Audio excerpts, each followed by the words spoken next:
How would you feel, or how will you feel about working with a sheriff's department that is represented by a union?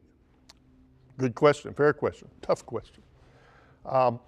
You know, law enforcement and firemen and first responders have a long history of dealing with unions. And the unions have been fair and have worked very well for the most part across the country. As management, of course, I have to take a very strong look at, first of all, the mandate that the sheriff has as a constitutional officer to provide the services to the community. I also have to take a look at what the needs are of the employees of the sheriff's department. My management style is not the typical management style that is generally referred to as a triangle, where you have leadership at the top, and at the baseline you have the labor who provides for the leadership. I like to invert that. I think that the leader of a company ought to be the one holding up the rest of the team. What does that mean? That means as sheriff, I've got to make sure that my employees feel like, number one, I'm for them. That yes, I am the sheriff out there for the county, but if I'm going to have an effective team to be able to get the job done, I have to make them feel like that they're valuable, that their career goals are being met.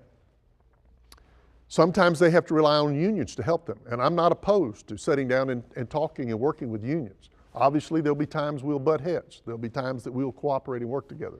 I think that the good thing is that unions generally have been good for law enforcement where they've existed over the years. So I'm not opposed for people wanting to seek better jobs, better pay, and better work conditions. To that degree, I'm not one of these who will stand up and say, absolutely not. I'm willing to work with what the workers want to have. And where I can assist them to make a better job for them, I will do so. I don't want to leave any side out. The union representative sitting in during internal affairs investigations. I would not agree with that. I think the internal affairs is the most critical thing a sheriff has in terms of his personal understanding of cases. Internal affairs officers report straight to the sheriff because what they're dealing with will eventually end up in the courts. There are safeguards to protect people if a internal affair turns it. First of all, internal affairs officers are not those who will deal with the trial issue. They'll not deal with the civil service. They'll not deal with the courts. We have many safeguards in place to deal with it. If someone feels like they've been wronged by internal affairs, they first of all have the civil service appeal process. If they don't like that, then they can go into the court system. So personally, as management, I would not be for that. But I can assure you I'm going to protect the rights of that person.